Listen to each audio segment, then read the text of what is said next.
आज का evening session होने वाला है बहुत ख़ास, क्योंकि आज आने वाले हैं कंचन सिंह नेगी और साथ में नितिन छेत्री सर। कंचन जो कि चमोली के रहने वाले हैं और अभी 11,800 कुछ किलोमीटर करके 4 धाम और उसके बाद में ऑल इंडिया साइकिल से मोटो है सेव एनवायरनमेंट ग्लेशियर पिघल रहे हैं उसको लेकर। तो फिलहाल हम प्रैक्टिस कर रहे हैं और उसके बाद जैसे ही वो आएंगे फिर बात करेंगे। 12 ज्योतिर्लिंग सारे साइकिल की कहानी उनसे सुनेंगे। फिलहाल चल रही है हमारी training as usual evening session.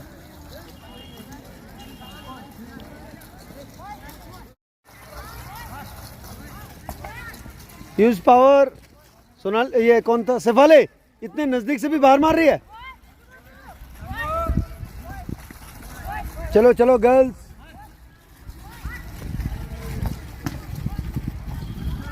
Good save keeper,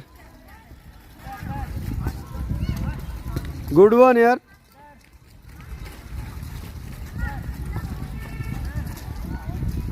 हाँ girls up boys down, yes. Ball centre में, चलो चलो चलो।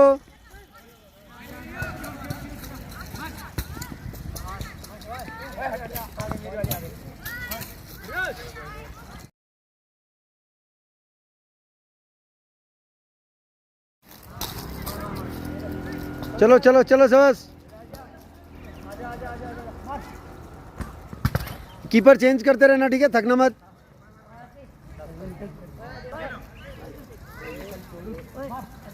चलो चलो चलो सबस, यस।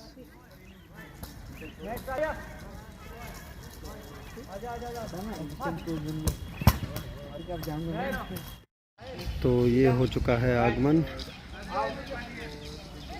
कंचन सिंह नेगी और छेत्री सर, नितिन छेत्री सर दोनों आ गए। ये आ रहे हैं दोनों, आज यहीं पर हैं। हाय प्रणाम कंचन, कैसे हो? आयो, वेलकम वेलकम। पहले तो यहाँ पे वेलकम। आयो भाई आ जाओ। हाय हाय हाय हाय हाय, कैसे हो? बढ़िया बढ़िया बढ़िया। तो पहुँच गए हैं कंचन, अभी इनको दिखाएंगे पहले कंचन सिंह नेगी को अपना गेम और उसके बाद फिर हम आगे मिलाएंगे। अभी किसी को पता नहीं है कि वो आ गए हैं। आ जाओ प्लीज़।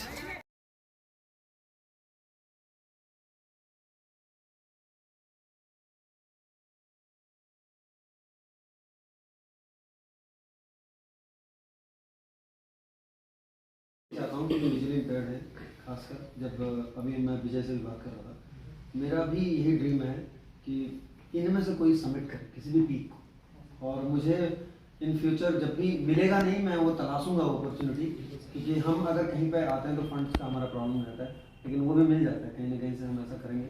लेकिन मैं ज़रूर कराना चाहूँगा एक टोटली ब्लाइंड को जो B1 कैटेगरी के हैं, और ख़ासकर एक लड़का एक लड़की, ताकि लोगों को ये ना लगे अच्छा वो तो लड़का था इसलिए कर गया, और या तो वो लड़की थी शायद उसको स्पेशल अटेंशन मिली होगी तब करिए। दोनों चढ़ेंगे तो दोनों विजुअली इम्पेयर्ड है, तो मेरा भी एक है, तो कोशिश करेंगे वो आने वाले टाइम में। लास्ट क्वेश्चन कहते हैं नहीं तो हो गया वो, क्या उठा रहा था उसने? हाँ ठीक है। गुड इवनिंग सर, मेरा नाम कृष्णाकांत माधव है, मैं झारखंड से हूँ। सर मेरा क्वेश्चन है कि जैसे आप अपने साइकिल से ऑल इंडिया टूर किया है, तो सर नॉर्मल डिफ़िकल्टीज तो आती है, जैसे थकान होना और बाकी सब, लेकिन सर जैसे आप अपने साथ कोई सामान कैरी करते हो, जैसे फूड मटेरियल या फिर अपने जो साइकिल के लिए जितना भी होता है, जैसे ग्रीसिंग वगैरह के लिए और ब्रेक्स के लिए, तो सर उसके रिलेटेड आपको कोई डिफ़िकल्टीज वैसे किसी रूरल एरिया में अगर आपको हो, तो वैसे आपने अगर फेस किया हो तो सर आप क्या करते थे?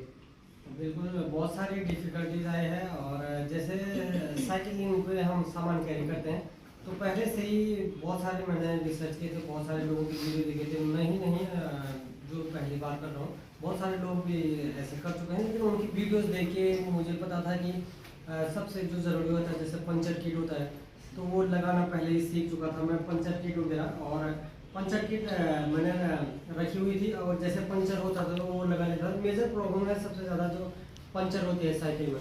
बाकी खाने पीने की सामान में मैंने एक छोटे ब्यूटेन गैस रखे हुए थे, और उसमें ज़्यादा खाना नहीं बन पाता था। नॉर्मली कभी बना लेता नमकीन चावल या फिर मीठे चावल, तो ज़्यादातर भारी खाता था। और कई बार ये होता था कि जैसे जंगलों से जा रहे हैं या दूर तक जा रहे हैं या फिर किसी गांव से जा रहे हैं, बहुत सारे टाइम ऐसा होता है कि आपको बहुत सारे जो होटल वगैरह वो मिलते नहीं, तो उस टाइम थोड़ा बैकअप के लिए मैं जो अपने साथ बिस्किट या फिर कोई ड्राई फ्रूट हो गया कुछ उस टाइप की रख लेता था। तो जैसे रात को खाना नहीं मिला तो बहुत टाइम मेरे साथ ऐसा हुआ है कि सुबह मैंने नाश्ता किया और दिन में खाना नहीं मिला है मेरे को, तो पूरी दिन बिना खाने के चलाया हूँ, तो बहुत टाइम ये होता है।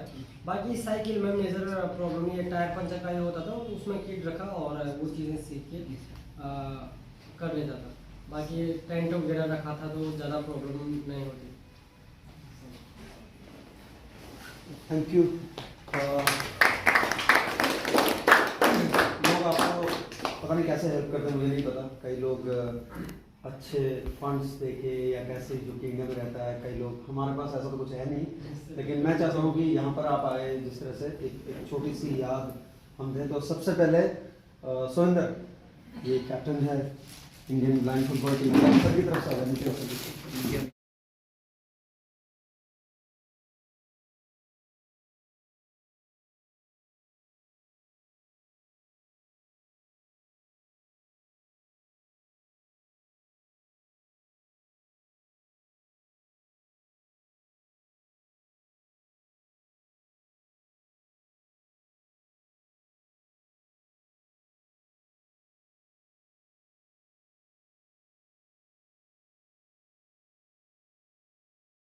मैं ये इसलिए बता रहा हूँ क्योंकि विजय हैं तो उनको बताना पड़ता है। एक IBFF की टी शर्ट है, लोगो बना हुआ, और आगे इसमें हीलिंग लाइफ्स और वो है, तो वो दे रहे हैं एक मेमोरी रहने के लिए हमारी, है ना। तो वो ये चीज़ है। सुरेंद्र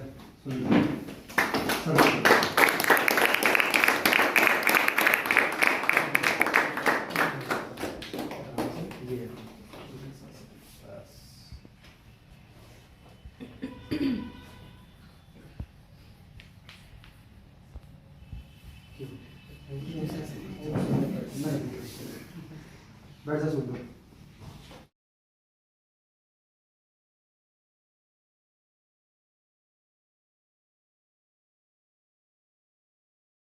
ये पहली लड़की है जिसने सेंचुरी मारी थी यहाँ से ब्लाइंड क्रिकेट में। मैं एक जो हमारी ये बॉल, क्योंकि हम तो आवाज़ वाले हैं, और इसमें मैंने एक आज की डेट लिखी है, NIPVD एक है, दूसरी तरफ देहरादून, क्योंकि विद बेस्ट विशेज सर के लिए, ठीक है। ये बॉल सफल है, सर को जरूर कंसल्ट करता हूँ।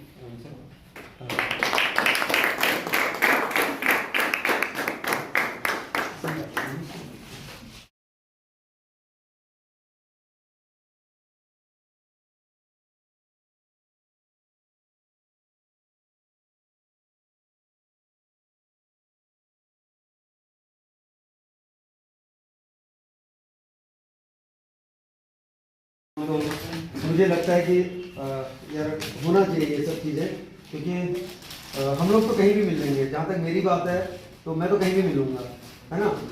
तो मैंने रिक्वेस्ट किया कि सर को अगर यहाँ पर हैं तो कंचन को एक बार बुलाएंगे जरूर करके, और मुझे पता था आप 3-4 दिन तक यहीं को रमोला सर ने बताया, और रमोला सर का है ये, तो उन्होंने बोला कि नितिन सर आएंगे, और बढ़िया हो गया। और जब शाम को बोला नितिन सर आएंगे तो सार्थक को देख लिया तो और मजा आ गया, है ना। तो ऐसे करके होता है। अब मैं चाहूँगा कि लास्ट कंक्लूड करें, क्योंकि ये बातें तो कभी ख़त्म नहीं होती। और हेलमेट से मुझे याद आया, आज सुबह पहली बार म्यू बिना हेलमेट के घर से निकली। नॉर्मली मैं उसे अलाउ नहीं करता, बिल्कुल नहीं। कॉलोनी में भी अगर हेलमेट पहनने वाली अकेली लड़की होती हो, और आज निकली सर वो चोरी छिपे, और उसके बाद जैसे ही गई मैंने देख लिया उसे, और मैंने आवाज़ लगाई, वापस आके फिर हेलमेट पहन के गई। तो सर के पास अभी भी हेलमेट है। और साइकिलिस्ट की एक खासियत बता देता हूँ मैं, ये कहीं पर भी जाते हैं, प्राइस डिस्ट्रीब्यूशन भी चल रहा होगा ना, तो वहाँ भी ये हेलमेट ऑन रहेगा इतना ज़्यादा। तो हेलमेट कहने का मतलब, लोग महंगी साइकिल तो लेते हैं लेकिन अच्छा हेलमेट लेने में पता नहीं क्यों फिर कंजूसी करते हैं। तो हेलमेट हमेशा पहनना चाहिए। यही मैं सिखा रहा हूँ बेटी को भी, म्यू को भी, कि आपको पहनना चाहिए हेलमेट। बाकी कोई पहने चाहे ना पहने, क्या पता आपको देख के 2-4 लोग और पहन लें। तो हेलमेट बहुत ज़रूरी है। साहिल को बोलूँगा कि कंक्लूड करें। साहिल, हाँ वहीं से बोलते, कोई बात नहीं, यहीं से। हाँ वहीं से। Thank you Kanchan Negi sir, हमारे साथ 11,968 किलोमीटर और उत्तराखंड से केरला तक का एक्सपीरियंस शेयर करने के लिए, और हमारे माइंड को उतना ही ओपन करने के लिए जितना आपका माइंड ओपन हुआ है नई नई जगहों पर घूमने के।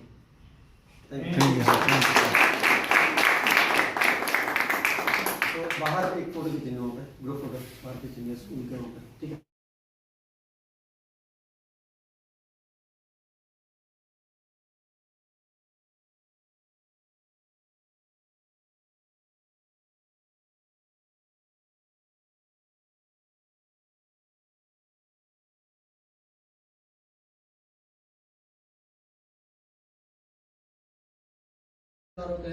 छीना झपटी कर लेंगे या फिर आपको मारेंगे, आपकी साइकिल छीन लेंगे, फोन छीन लेंगे, तो ये चीज़ें लोग यहाँ पहले ही डराते हैं। तो लेकिन मेरे का जो एक्सपीरियंस रहा कि पॉजिटिव चीज़ें बहुत ज़्यादा मिली। मैं नहीं जानता हूँ कि यार मेरे ही साथ हुआ या फिर बाइकर्स के साथ होता है या फिर साइकिल देख के ही किया, या ये नहीं है। लेकिन मेरे हिसाब से जो इंडिया में है 80% लोग या 90% लोग पॉजिटिव हैं। सारे लोग सपोर्ट करते हैं, अच्छे से बात करते हैं। हो सकता है कि कहीं पे लैंग्वेज की प्रॉब्लम हो, जैसे कि जो नए जनरेशन के तो कोई इंग्लिश बोल लेता है या फिर हिंदी बोल लेते हैं। बहुत सारे राज्य ऐसे हैं जैसे तमिलनाडु है, आंध्र है, उड़ीसा है, वहाँ पे जो ओल्ड जनरेशन के हैं तो वो लोग अपनी जो मातृ टंग है उसको यूज करते हैं। वो इंग्लिश भी नहीं जानते, हिंदी भी नहीं जानते, तो उसमें थोड़ा सा उनको भी पता नहीं चलता कि ये लोग कर क्या रहे हैं, क्या है। उनको भी डर होता है कि कोई क्या है, अजनबी है। तो उनसे ना फिर हम टेक्निकली थोड़ा सा सपोर्ट लेते थे गूगल ट्रांसलेटर का। तो गूगल ट्रांसलेटर हम हिंदी में बोल के उसको इंग्लिश में ट्रांसलेट करते थे। फिर वो अगर जैसे सुनते फिर वो उनको बुलवाते कि आप इसमें बोलो और हम उसको ट्रांसलेट करके हिंदी में वो करेंगे। तो वो लोग भी सपोर्ट करते थे। पहले नहीं करते थे क्योंकि होता है अनजान लोग, क्या साइकिल में कुछ सामान बांधा है, कई सारी चीज़ें होती है। बाकी वो लोग काफ़ी अच्छा सपोर्ट करते थे वो लोग भी, और काफ़ी अच्छे सपोर्टिव होते हैं। हमारे उत्तराखंड में आप समझ सकते हैं कि इसको देवभूमि बोलते हैं, देवभूमि बोलते हैं उत्तराखंड को। तो यहाँ पे भी अगर ढूंढोगे तो नेगेटिव लोग मिल जाते हैं।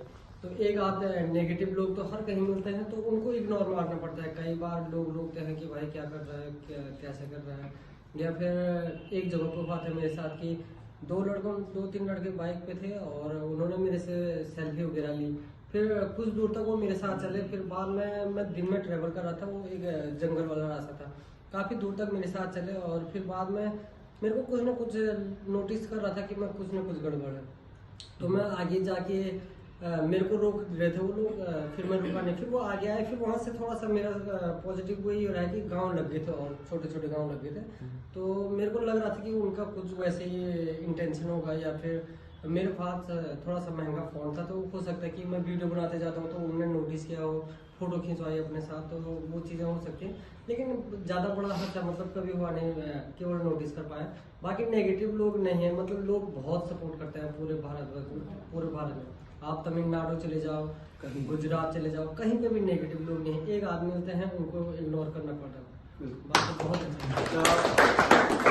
हिंदुस्तान की अगर बात करें तो नितिन सर भी हैं, तो हम लोग मैं ऑलमोस्ट कवर कर चुका हूँ पूरा। जहाँ तक बात करें, लोग बोलते हैं कि अगर हम देखें ना, अपने शाम को जब कॉलोनी में निकलते हैं सब एक जैसे बात करने वाले नहीं मिलते, जबकि हम लोग 24 आवर्स एक ही साथ हैं। बट ज़्यादातर हमारे दिमाग में जब ये आता है कि क्या करना है क्या नहीं, इग्नोर, डिलीट, एंटर, ये बटन शायद इसीलिए बने थे। लेकिन बहुत अच्छे लोग हैं। लोग आसाम और अरुणाचल के बारे में बोलते हैं, ये होता है वो होता है। मैं रात को 12 बजे भी वहाँ चलता था, चले हुए हैं हम लोग, और आज आपके सामने हैं सुरक्षित। लोग तो कुछ और ही कहते हैं वहाँ के बारे में, और मैं कहता हूँ जिसने नॉर्थ ईस्ट नहीं देखा वो कितना ही फॉरेन घूम के आ जाए, कहीं घूम के आ जाए, नॉर्थ ईस्ट से सुंदर जगह नहीं, बहुत सुंदर है नॉर्थ ईस्ट। और जहाँ तक लोगों की बात है, लोग मिलते रहते हैं, लोग तो मिलेंगे ही। और जब इस तरह के उसमें जाते हैं तो वेशभूषा का भी मायने रखती है। जैसे कि जब जा रहे होंगे साइकिल में जाते हैं, ट्रांसलेटर, गूगल ट्रांसलेटर से एक बात याद आया, एपीजी में खेलने वाले लड़के कौन कौन है यहाँ पे? 3-4 लड़के हैं, 4 लड़के। यस, एपीजी में जब हम गए थे वहाँ पे वॉलंटियर्स थे सर, और वहाँ आपको पता है चाइना में कोई ऐसा कुछ है नहीं, बाकी लैंग्वेज बिल्कुल हुए। तो सेम चीज, जब हम कुछ बोलते थे तो वो इशारे से बोल रही थी, और हम बोल रहे हैं, वो उसमें स्पीच में जा रहा है, कन्वर्ट हो रहा है चाइनीज में, फिर वो हमको रिप्लाई कर रहे हैं, रिप्लाई भी हमें ऐसे दिखा रहे हैं, फिर कम्युनिकेट हो रहा है, सब कुछ हो रहा है, हम वहाँ खेल के आ गए भी। तो जब है तो जैसे कि आपने भी यूज किया, तो है तो सब कुछ पॉसिबल है, सब कुछ पॉसिबल है। नीलू का हाथ ऊपर था शायद, नीलू। हाँ, गुड इवनिंग सर, मेरा नाम नीरू है और मैं बीएड स्पेशल एजुकेशन की स्टूडेंट हूँ। मेरा क्वेश्चन ये है कि अभी तक आपने इतनी ट्रैकिंग कर ली, आपकी सबसे हाई ट्रैकिंग कौन सी थी और आपका ड्रीम क्या है कि सबसे हाई कौन सी हो? ये भी अच्छा क्वेश्चन है। अभी तक की हाई ट्रैकिंग की बात करूँ, अगर इस इंडिया टूर की बात करूँ तो एक बार 156 किलोमीटर मैंने जब गोवा से आ रहा था, तो गोवा से बीच में बहुत सारा जंगल है, तो रात को रुकने का नहीं मिला, तो 156 किलोमीटर मैंने साइकिलिंग कर ली थी। अगर इसकी बात अगर जैसे जो माउंटेनिंग की बात करूँ तो वो सबसे हाईएस्ट ट्रैकिंग अभी तक मेरी त्रिशूल की है। त्रिशूल और मेरे पास खुद की बाइक भी थी, और जितना मैंने साइकिल कर दी उससे मैं अपना जो तेल है उसका मतलब अरेंज कर सकते थे, लेकिन नहीं, मुझे साइकिल से करना था और मैंने साइकिल बाई की। उसके बाद 6 महीने मैंने अभी अपनी प्रिपरेशन की थी, किस प्रकार करना है, कहाँ पे जाना है, अपना रूट मैप सेट किया था। तो बहुत सारी कठिनाइयाँ आती हैं। एक्चुअली हुआ क्या कि जब मैं पहले अपनी तैयारी कर रहा था, तो घर पे बताया तो घर वाले बहुत चिंतित थे, क्योंकि मैं पहली बार उत्तराखंड से बाहर जा रहा था। इस एक ही बार मैं उत्तराखंड से बाहर गया हुआ था, वो था दिल्ली का। किसी कारणवश मेरे को दिल्ली जाना पड़ा था बस से। तो उसके बाद बहुत सारी कठिनाई, लोग डराते हैं कि आप बाहर जा रहे हैं, यूपी जा रहे हैं, बिहार जा रहे हैं, मतलब कहीं भी किसी भी स्टेट में जा रहे हैं, झारखंड, वेस्ट बंगाल, कहीं भी बाहर जा रहे हैं, तो वहाँ पे आप लोग रात को चलेंगे, कई बार रहने का प्रॉब्लम होगा, खाने का होगा, इवन कि मतलब कोई नेगेटिव लोग मिलेंगे तो आपको छीन सकते हैं, मारपीट कर सकते हैं, कई सारी चीज़ें होती हैं। तो इस प्रकार की लोगों को जो मेरे को सुनने को मिला, लेकिन मैं अंदर से दृढ़ था, मतलब मेरे अंदर से ये था कि नहीं, मैं करूँगा। और क्योंकि मेरे साथ 2 लड़के और बद्रीनाथ से आने वाले थे, तो उन्होंने अंदर ही अंदर मेरे को लगता है कि वो लोग पहले ही हार चुके थे। जो सबसे ज्यादा शक्ति होती है वो अपने अंदर ही पहले ये होता है कि मुझे करना है, तो वो अंदर ही होता है। मतलब वो लोग पहले ही हार चुके थे। वो 2 लोग थे और मैं अकेले केदारनाथ से शुरू कर रहा था, वो बद्रीनाथ से कर रहे थे, लेकिन उन लोगों ने स्टार्ट ही नहीं किया और मैं अकेले रह गया। तो मेरा एक ही मोटो था कि मैं इस केस में अपनी जो साइकिल यात्रा है वो बंद करूँगा। अगर बाई चांस होता है कि मैं डेली रोड पे चल रहा हूँ, बहुत बार ऐसा हो जाता है कि मतलब कोई बड़ा एक्सीडेंट इस टाइप का हो जाता है, तो मैं डरा हुआ था कि अगर कोई बड़ा एक्सीडेंट ना हो और उसी केस में मैं साइकिल ना चला पाऊँ, मतलब इस प्रकार का कोई एक्सीडेंट ना हो कि मैं साइकिल ही ना चला पाऊँ, उस केस में मैं अपना जो ट्रेवल है वो बंद करूँगा। अदरवाइज मतलब मैं कुछ भी हो जाए, मैं चाहे कितनी भी मुश्किल आए, मैं अंदर से सोचा था कि मुझे करना है, तो मैं बंद नहीं करूँगा। तो जैसे मैंने 15 नवंबर को केदारनाथ से शुरू किया अपनी साइकिल यात्रा, और उसके बाद 6 महीने में केदारनाथ था। उससे पहले साइकिलिंग करता था, लेकिन इस दौरान मैंने साइकिलिंग की नहीं थी। तो जैसे जो 15 दिन के पहले के मैंने काफ़ी साइकिलिंग की, और लोअर बॉडी जो साइकिलिंग करने से दर्द तो हो रहा था, लेकिन जो अपर बॉडी है, पूरी बॉडी के जो मसल्स होते हैं वो बहुत पेन कर रहे थे। मतलब पूरी तरह रात को लोग 80 किलोमीटर साइकिलिंग करता था, 100 किलोमीटर साइकिलिंग करता था, लेकिन जो बॉडी पेन थी उसके कारण एक तो थकान होती थी, 100 किलोमीटर साइकिलिंग कर रहे हो, और उसके बाद अगर आप रात को सो रहे तो नींद अच्छी आनी चाहिए, बहुत थकान होती, लेकिन बॉडी में पेन इतना था कि मैं नींद नहीं आती थी। और बीच में लगता था कि छोड़ दूँ, कई सारी चीज़ें होती हैं, अकेला था, और लेकिन मैंने बिल्कुल भी साइकिलिंग छोड़ी नहीं और आगे करते रहा। एक समय ऐसा आया कि मैं आगे करते रहा, और तो एक आदत सी हो गई। मतलब अगर आप किसी चीज़ को कर रहे हैं तो वो रेगुलर मतलब हैबिट हो जाती है, तो मेरी भी हैबिट बन गई, और मैंने 140 दिन लगातार साइकिलिंग की। और हाँ, हमेशा एवरेज अभी देखा अगर एवरेज निकालूँ, बीच में कहीं पे रेस्ट भी करना होता था, क्योंकि कपड़े धोने होते थे और बहुत सारी चीज़ें होती थी, तो एवरेज निकाले तो 87 के आसपास किलोमीटर पर डे चलाता, जो एवरेज निकला है वो है। और बाकी 120, 140 जो हाइस्ट एक दिन का चलाया है वो 156 किलोमीटर मैंने चलाया है। और 15 राज्य कवर किए मैंने।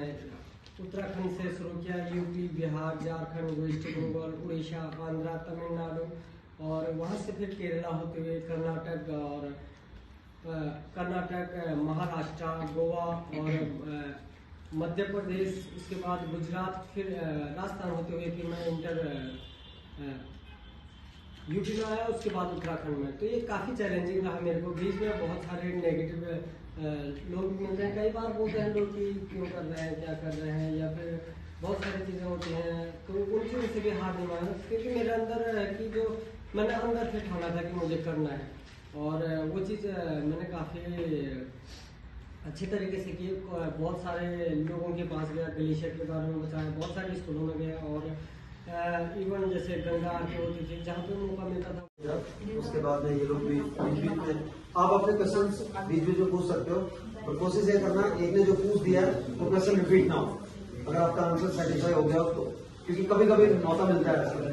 तो पहला क्वेश्चन तो मैं ही कर देता हूँ कि कंचन, आप जिस तरह से पहाड़ों से आते हैं, पहाड़ों से चले, लोग अक्सर ट्रैक करने की सोचते हैं, लोग अक्सर सोचते हैं पहाड़ों में जाए, और उसके बाद में लेकिन आपने साइकिल उठाई, और क्या मोटो था और क्यों इतना लंबा, किस लिए ये शुरू किया था, वो थोड़ा बताओ। थैंक यू सर, सबसे पहले ये अपॉर्चुनिटी देने के लिए मेरे को भी बहुत खुशी हो रही है। और मैं बता दूं कि आप भी बहुत लगे हैं कि सर आपको सिखा रहे हैं, और मैं एक्चुअली एक ऐसे गांव से आता हूं जहां पे हिमालय ग्लेशियर और सारे जो नेचर है वो बहुत करीब है।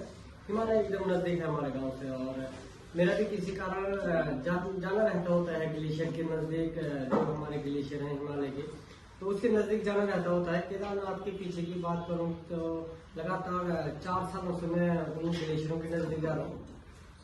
तो मैंने एक चीज नोटिस की वहाँ पे कि जो ग्लेशियर है वो लगातार बहुत पीछे खिसक रहे हैं, तो उसका कारण मेरे को ये पहले समझ में नहीं आया। पता था ग्लोबल वार्मिंग के कारण ग्लेशियर पिघल रहा, लेकिन इतना डीप में मुझे पता नहीं था।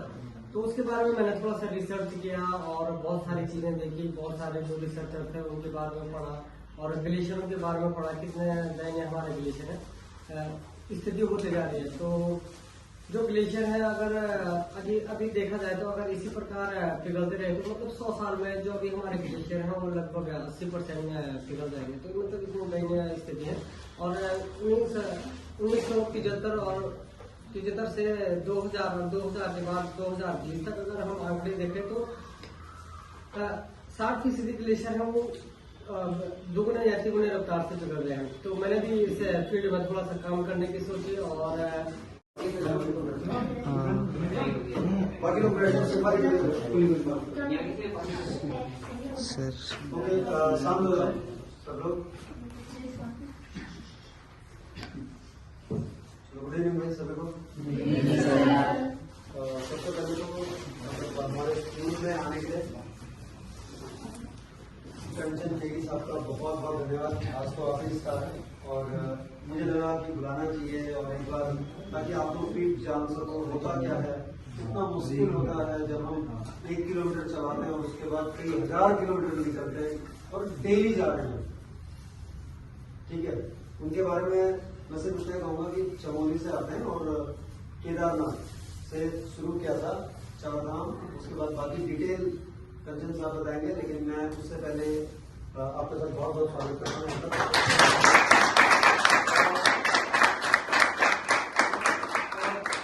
दूसरे यानी कि अपने नितिन सर को आप लोग सभी लोग जानते हैं, है ना।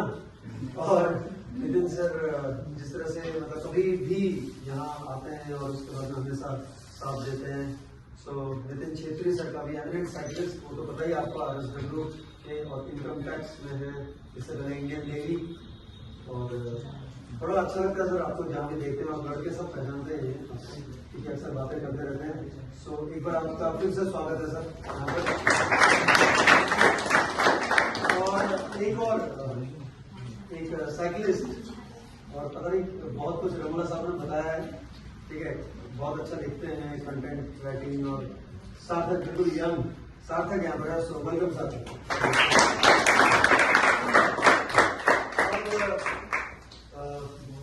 तो चाय और ये भी चलती रहेगी और मैं थोड़ा सा बताता हूँ और उसके बाद में फिर मैं कंटेंट के साथ पास आऊँगा। देखो कहते हैं ना, दुनिया गोल है, 4 धाम से यात्रा, 4 धाम की यात्रा केदारनाथ से शुरू की, फिर से 4 धाम पूरा किया और उसके बाद में ज्योतिर्लिंग वो सब करके, वैसे ही ये भी है। क्या हुआ, परसों था ना संडे मॉर्निंग में एक इवेंट में था और हम दोनों ने स्टेज शेयर किया था, वहां पर बातें कर रहे थे, और उसके बाद में शाम को सेम चीज एक उर्मी मेहंदोली हमारे रिश्तेदार है, उन्होंने स्टेटस पे लगाया और रील डाली अपने उस पर फेसबुक पे और सोशल मीडिया हैंडल्स पे। हालांकि मैंने अभी तक उर्मी को बताया नहीं है कि मैं भी जानता हूं करके। तो आज जब वो देखेंगे तो ये कहते हैं ना घूम के जो आता है, और अब पता चला कि बहुत क्लोज हैं, जानते हैं एक दूसरे को, तो और ज्यादा हो जाता है। तो इसलिए आप लोग भी जिस तरह से खेलते हैं, हम लोग सर यहाँ से इंटरनेशनल खेल के आते हैं, आपने देखा होगा सब लोग खेल रहे हैं, अभी लड़के खेल के आए हैं, सुरेंद्र कैप्टन इंडिया का, बहुत लोग हैं, गर्ल्स हैं, सब लोग हैं। तो मेनली हम लोग यहाँ पर जो खेलते हैं वो ब्लाइंड फुटबॉल है, एथलेटिक्स है, उसके बाद में आपका पैरा जूडो है, और लगभग सभी में अभी ये लूडो की कोई है, मान लो एक दो ये ग्रीन है, ये येलो है, येलो में ऊपर देखो अलग है, ऐसा करना ना, और ग्रीन में अलग है। हाँ, उसके बाद इसको ये डायरेक्ट है, दोनों तरफ से दबा के एक ही आइडिया आया, देख लो कितना है, ऐसे कर, तो ये वो है, ऐसे पता लगेगा। ये यूनिवर्सल है, मतलब डिजाइन ना, जैसे ब्लैक ऊपर व्हाइट नीचे, इसमें भी देखिए पजल में भी वही है, तो सबको, ताकि क्योंकि ये तो आगे भी जाके खेलना है ना उनको। इसमें आइडेंटिफिकेशन कैसे होता है सर? हाँ, ये है ना, देखो ब्लैक ऊपर है, व्हाइट नीचे थोड़ा सा। हाँ, ये मुझे पता है। और उनका टच तो बहुत स्ट्रॉन्ग होता है। हाँ, सही कह रहे हो, देखो फिर बहुत क्लोजली में हाँ, बिल्कुल, हम लोग तो देख रहे हैं ना, तो हम यहाँ कैजुअल हो जाते हैं, सही बात है ना, टच में हम कैजुअल हो जाएंगे, तो वो चीज है। चलिए बैठे से जा रहे हैं अभी चलेगी सर, नितिन सर।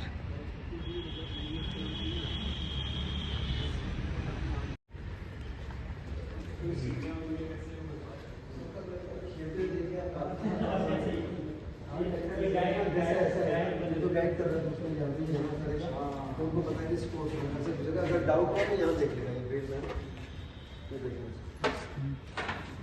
देखिए।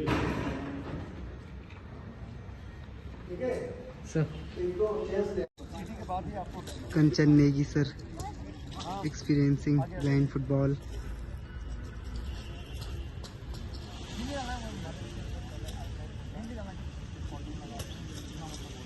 नरेश सर बता रहे हैं।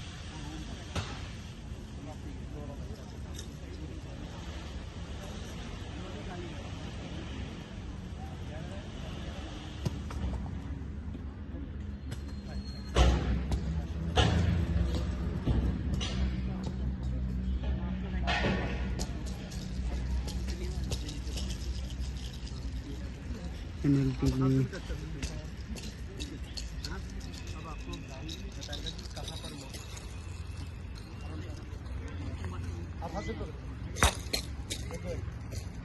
ऐसा करिए राइट,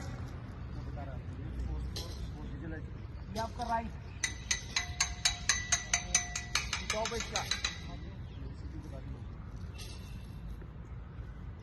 ये आपका लेफ्ट इसका टॉप, और ये सेंटर, कीपर भी यहीं खड़ा है।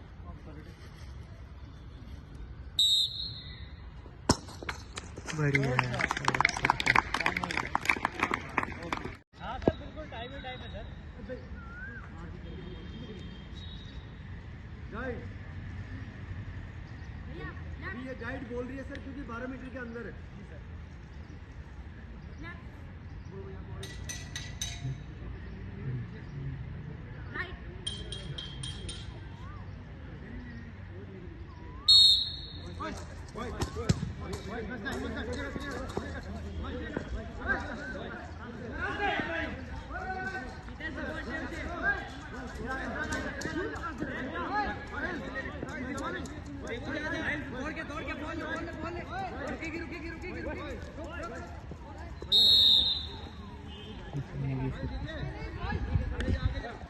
एंजॉय करते हुए साइकिलिस्ट है ये।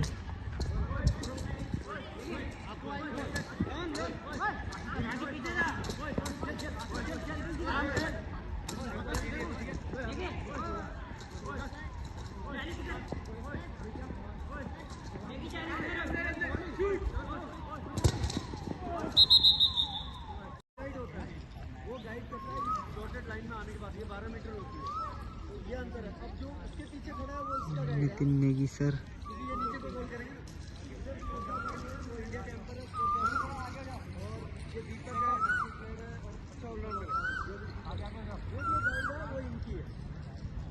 इधर पीछे अभी हमारे पास एक छोटा सा गेम। पीछे आदित्य, वो है गंभीर।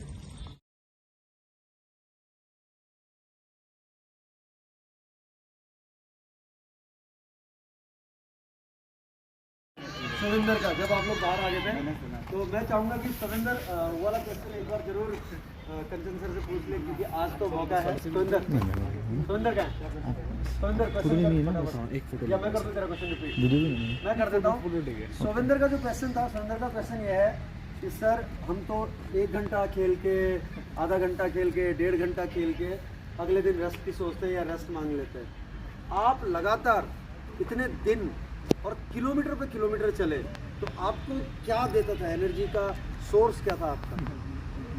बहुत बड़ा क्वेश्चन है। मैं वही बोल रहा था कि ये पहले बोलते तो सबसे शेयर होता था, सर ने कहा सबके साथ शेयर कर लो। एक्चुअली वो होता क्या है कि 2-3 चीज़ें मेरे को लगा, जैसे फिजिकली मैं पहाड़ों में रहता हूँ तो हमारा खान पान भी सही रहता है, तो मेरा फिजिकल का भी ये नहीं हुआ कि कोई परेशानी हुई। और एक चीज़ ये भी होता है कि भगवान की कृपा भी होती है। मैं जैसे मौसम परिवर्तन होता है तो सर्दी जुकाम बहुत बुखार आ जाता है, और 140 दिनों में देखो मैं कितने स्टेट गया, वो बहुत जगह का पानी भी पिया, तो भगवान की कृपा से मेरे को एक दिन जुकाम तक नहीं लगा। ये चीज़ें मेरे को भी फिर अंदर से फील हो रहा था कि कुछ ना कुछ तो है अलग। जैसे मैंने 12 ज्योतिर्लिंग किए तो कुछ ना कुछ है अंदर जो मेरा भी सपोर्ट हो रहा है। तो हाँ, जो शक्ति है तो कुछ ना कुछ सपोर्ट कर रही है। रही बात रेस्ट की, तो रेस्ट की ऐसा होता था कि जैसे मैं साइकिलिंग कर रहा हूँ तो मैंने बहुत सारे साइकिलिस्ट हैं जो अभी इंडिया टूर कर हैं, तो वो 2 साल में, 1 साल में धीरे धीरे चलते हैं, रेस्ट करते हुए चलते हैं। लेकिन मेरा ये था कि मेरा टारगेट था 6 महीने का, मुझे 6 महीने में पूरा कंप्लीट करना है। तो जैसे सुबह उठता था तो अपना टारगेट को देखे कि मुझे पूरा कंप्लीट करना है, वो चीज़ पहले दिमाग में आती थी।